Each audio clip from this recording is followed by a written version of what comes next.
Hi. What's up? Hi. Hi. All right, let me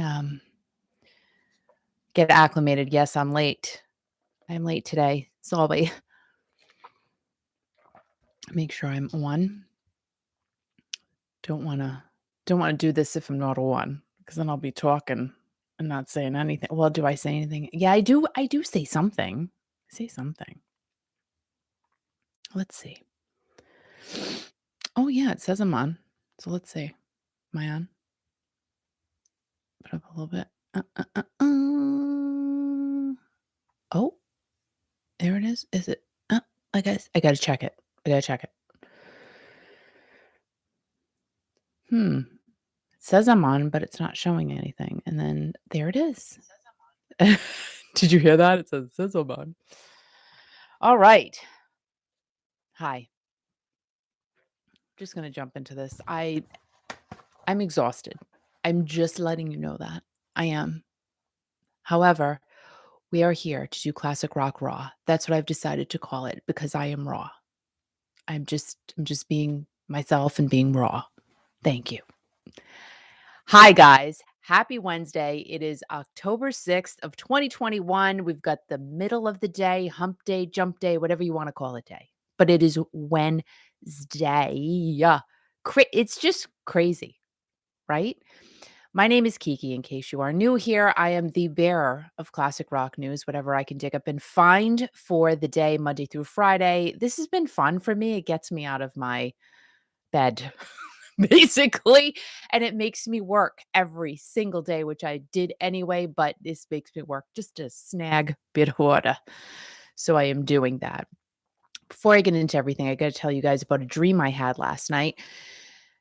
I dreamt about Steve Perry. What a shocker. But this was the weirdest dream on the planet. So I was with my friend Sue, who goes yard sailing with me on Saturdays. And we were actually at Steve Perry's house. And I know that because the people that were there were saying, we're all at Steve Perry's house. Strange, right? It wasn't a young crowd, it was an older crowd.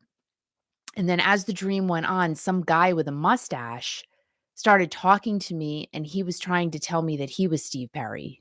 But I knew it wasn't like in my dream, because dreams are weird like that. I knew it wasn't Steve Perry.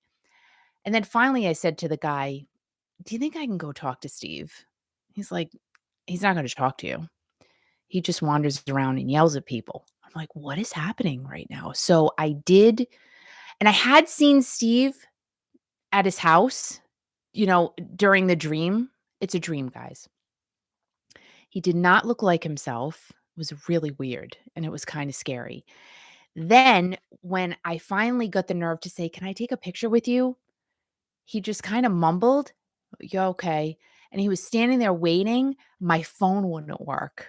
I'm not even kidding you. This probably would happen to me in real life. My phone, it was on, but it would not the camera icon was completely gone. So then I'm saying to my friend Sue, "Get your phone out." And she's like, "Well, I'm gonna restart it." And I'm like, "No, don't restart the phone. Don't restart the phone. Turn the camera on and you can take the pictures with your camera. Make sure you get a lot of pictures. Just keep hitting the camera thing while we're talking to him and getting a picture with him." Well, I'm just gonna restart my phone. I literally wanted to jump through my dream and hurt Sue. I love Sue. I'm like, "Can you not turn the phone off?" Her phone was being weird too. And then finally, Steve Perry says, "Well, I'm not gonna stand here if you're not gonna take my picture." And he walks away. But we're still in his house. And I don't know, we were still there just kind of gawking and looking at him. It was the weirdest dream on the planet. So I just wanted to tell you about that before I get into some real classic rock news. Okay. Anywho, here we go. I think I'm a big fan of classic rock. And those of you who hang out here think that you're really a big fan of classic rock as well. But John Culver and his wife, Kathy, they're really huge lovers of classic rock because they know how to partay. And I will tell you how. In Ravenswood, Chicago, John and Kathy had small backyard concerts throughout the shutdown because They're music lovers like the rest of us, so they thought it would be a good idea to have these small backyard concerts. People would pull up their lawn chairs, pay like 20 bucks, sit there and listen to artists. And John and Kathy did this to not only help support artists through this crazy time that we've been going through, but to also help everyone to get their dose of live music. And I think that is a fabulous idea. However, you got to have the money to front these bands. So good for them. And I think that was a great idea. So the $20 fee was not mandatory, but people would pay it when they could. And John and Kathy, they hosted these small events on Friday nights.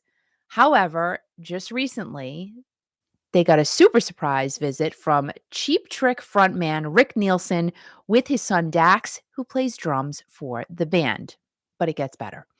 Rick has another son, Miles, who has his own band, the Rusted Hearts, and they were the band that were scheduled to play at this backyard concert this past Friday night in Ravenswood, Chicago.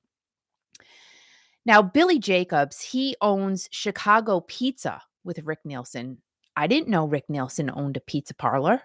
Did you know Rick Nielsen owned a pizza parlor? Well, Rick Nielsen does own a pizza parlor, and it is named Chicago Pizza. Well, Billy got separate texts from Rick and from Dax asking if he wanted to get together. And of course, they all eventually said, yeah, we're going to get together. And then when they all talked, they said, let's go surprise Miles at his backyard gig. Cool, right? Miles did not know that they were there. So Rick brought in pizza to the backyard gig, surprised the heck out of Miles, and Rick, Dax, and Miles performed Voices and I Want You to Want Me. The crowd got access to a great gig, but unfortunately, John's wife was sick. She was not there, which is crazy. She said she was not mad at her husband because he didn't even know it was going to happen. But let me tell you something. If my husband got Bret Michaels to play in my backyard, and I wasn't there, I'd be mad. I wouldn't care who knew about it or not. I think I would be really do think I would be upset. So that is very cool. Backyard shows, maybe it gives you an idea to do a backyard show at one point or another. Yeah. Arnell Pineda, our fun-loving lead singer, frontman of Journey. He is on tour, but not with Journey at this particular time. He is on a solo tour with Filipino singer Bamboo, and it runs through this weekend, October 10th, and ends in Dover, Delaware. Now, Arnell is covering classic rock bands, which could include songs from Led Zeppelin, Heart, and of course, he sings songs from Journey. Hello. And it sounds like he kind of plays around with his set list, which is really cool. And I would think that he would have to, of course, sing one Journey song at least, but it must be cool for him to sing all kinds of other songs.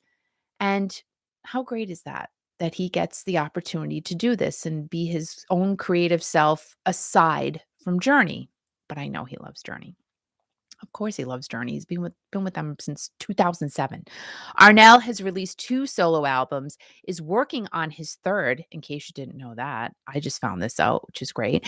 And in 2014, when he was putting one of his solo albums together, he was being asked if he was planning on leaving Journey because he was putting out his own music. But Arnell's like, no, just doing my own thing right now. That's all, because people do that. He did not go anywhere. He is not going anywhere, and Arnell is doing great. And in case, of course, all of you know, because you're huge Journey fans, that's my audience, right? We all love Journey.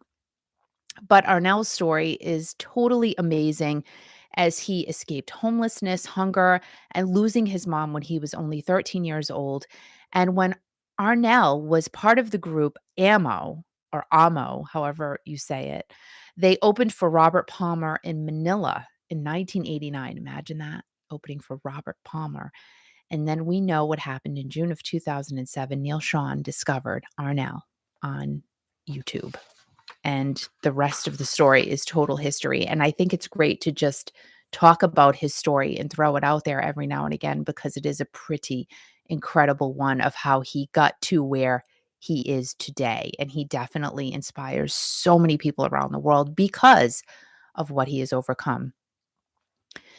Now, this has nothing to do with what I just told you about Arnell being on tour and being a part of Journey, but I really am curious about this piece of information. If any of you guys know, let us know in the comments down below. But in September, Arnell tweeted that a piece of Louis Vuitton luggage that he bought was coming apart, and he showed a video of the luggage coming apart. And Arnell actually reached out and asked for assistance on Twitter, tagging Louis Vuitton. Arnell also said, he was very tongue in cheek about it, maybe I should stop believing in you a little, Louis Vuitton. Get it? Don't stop believing. Right. I did not see any replies from Louis Vuitton on that tweet. So I am curious, Arnell, did Louis Vuitton replace your luggage? Or if anyone knows if they replaced it, which they should. Hello, Louis Vuitton and Gucci, Arnell equals those two brands. So I would really seriously hope they replaced that piece of luggage. I'm just saying. Let me know if you know, because I want to know. I want to know. And we lost 1 year ago today. We lost the amazing Eddie Van Halen. Lots and lots of comments started appearing on social media yesterday as people either shared their memories of Eddie or shared stories of them with Eddie. And of course, all of us have our own great memories of what we loved about Eddie Van Halen. Nancy Wilson recently released her extended version of her tribute to Eddie called For Edward with Love. David Lee Roth, he announced his retirement, and Eddie's brother Alex is going to perform those last shows with Dave. So the week leading up to Eddie's 1 year anniversary has definitely been filled with Van Halen news. Eddie, another incredible story. He was a self-taught musician. He listened to jazz, improvised, and his influences included the Dave Clark Five and, of course, the Beatles. In 1972, Eddie and Alex formed the band that we became to know as Van Halen. Their first record contract came in 77, and in 78, their self-titled debut album hit the ground running and gave us never-ending classics like Running with the Devil, You Really Got Me, and one of the greatest guitar solos ever. And it was done by Eddie, and that is, we all know, Eruption. From David Lee Roth to Sammy Hagar to Gary Sharon to Eddie's son Wolfgang, Van Halen is one of the best-selling rock bands of all time. And Eddie was a part of all of that. Today, the entire rock world is remembering one of the most talented musicians we have all ever come to know.